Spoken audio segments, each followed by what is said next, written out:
결혼 5년차 33살 여자입니다. 저는 연애할 때부터 시어머니가 아들을 얼마나 끔찍하게 아끼는지 알고 있었습니다. 그래도 결혼하면 달라질 줄 알았습니다. 나도 며느리가 되고 당신 아들도 이제 내 남편이 됐으니 조금은 선을 지켜주실 거라 믿었습니다. 하지만 그건 제 착각이었습니다. 결혼 후 5년 동안 시어머니는 단 한순간도 바뀌지 않았습니다.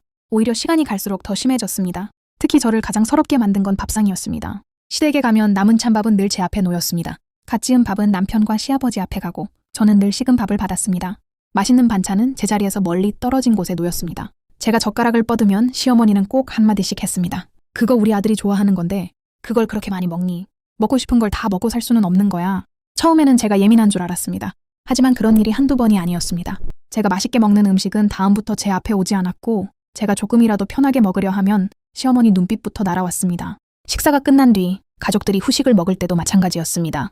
저도 같이 앉으려 하면 시어머니는 상부터 치우고 오라고 했습니다. 그럴 때마다 저는 그 집에 가족으로 간 건지 밥상 치우러 간 사람인지 알 수 없었습니다. 남편은 제 편을 들어주긴 했습니다. 시어머니에게 왜 사람을 무안하게 하냐고 화도 냈습니다. 하지만 문제는 아무것도 바뀌지 않았다는 겁니다. 남편이 화내면 시어머니는 울었습니다. 내가 뭘 그렇게 잘못했냐? 며느리가 예민한 거 아니냐? 나는 그냥 있는 밥 준 것뿐이다. 그렇게 매번 흐지부지 됐고 다음에 시댁에 가면 똑같은 일이 또 반복됐습니다. 그러던 어느 날 시어머니에게 연락이 왔습니다.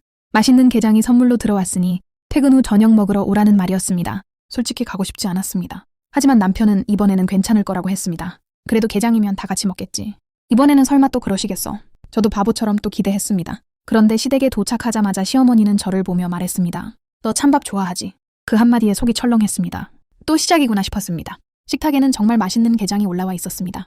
윤기가 흐르고 보기만 해도 입맛이 도는 음식이었습니다. 그런데 제 앞에는 또 찬밥이 놓였습니다. 다른 가족들은 이미 한참 먹고 있었고 저는 늦게 자리에 앉았습니다. 시어머니는 숭늉도 끓여놨으니 대충 먹으라는 식으로 말했습니다. 저는 참고 앉았습니다. 괜히 분위기를 망치고 싶지 않았습니다. 그러다 게장 하나를 집으려고 젓가락을 뻗었습니다. 그 순간 시어머니가 제 젓가락을 탁 쳤습니다. 제 손에서 게장이 떨어졌습니다. 식탁 위가 순식간에 조용해졌습니다. 남편이 뭐라 하려고 입을 여는 순간 시어머니는 아무렇지도 않게 남편이 먹고 옆에 뱉어둔 게 껍질을 제 앞으로 밀었습니다. 그리고 말했습니다. 이거 아직 삶아나. 이거나 발라 먹어. 그 순간 머릿속에서 무언가 끊어졌습니다.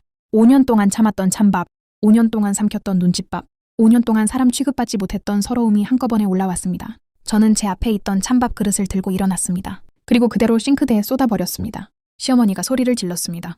너 지금 뭐 하는 짓이야? 미쳤어. 저는 가방을 들고 나가려다 결국 뒤돌아섰습니다. 그리고 시어머니 눈을 똑바로 보고 말했습니다. 저도 우리 엄마 아빠가 귀하게 키운 딸입니다. 왜 저를 남은 밥 처리하는 사람처럼 대하세요? 제가 이 집에 음식물 처리하러 온 사람입니까? 남편이 먹다 버린 게껍질을 저한테 발라 먹으라는 게 정상이에요? 목소리는 떨렸지만 멈추지 않았습니다. 더럽고 치사해서 안 먹겠습니다. 그렇게 아까우시면 그 찬밥이랑 게껍질 어머님이 드세요. 식탁은 완전히 얼어붙었습니다. 시어머니는 얼굴이 새빨개졌고 시아버지는 아무 말도 못했습니다. 그런데 이상하게 시어머니에게는 말이 길게 나오지 않았습니다. 오히려 남편을 보자 말이 쏟아졌습니다. 당신은 매번 내 편이라고 했지. 그런데 왜 나는 아직도 이 집에서 찬밥을 먹고 있어? 왜 나는 아직도 당신 어머니 눈치를 보면서 밥 한 숟가락 먹어야 해? 남편은 아무 말도 못했습니다. 저는 더 이상 그 집에 있고 싶지 않았습니다. 그대로 집을 나왔습니다. 남편은 따라 나와 미안하다고 했습니다. 잘못했다고 했습니다. 다시는 이런 일 없게 하겠다고 했습니다. 하지만 저는 그 말을 너무 많이 들었습니다. 저는 남편을 밀쳐내고 혼자 커피숍으로 갔습니다. 손은 아직도 부들부들 떨렸습니다. 이게 무서워서 떨리는 건지 화가 나서 떨리는 건지 그동안 참았던 감정이 터져서 그런 건지 알 수 없었습니다. 그런데 이상하게 속은 후련했습니다. 5년 동안 제 안에 쌓여있던 무언가가 오늘 처음으로 밖으로 나온 기분이었습니다. 사람을 밥상에서 모욕하는 건 작은 일이 아닙니다. 밥 한 공기 문제가 아닙니다.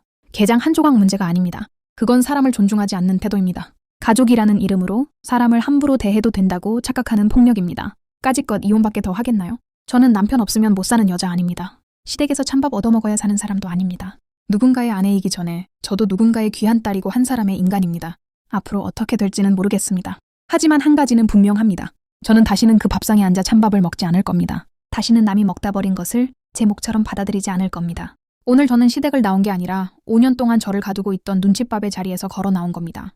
여러분이라면 이런 상황에서 어떻게 하셨을까요? 5년 동안 반복된 시댁의 무시, 그리고 남편의 애매한 중재. 이 정도면 관계를 정리하는 게 맞을까요? 아니면 마지막 기회를 줘야 할까요? 여러분의 생각은 어떠한지 댓글로 의견을 남겨주세요. 더 많은 이야기는 구독, 좋아요를 눌러주시면 확인하실 수 있습니다.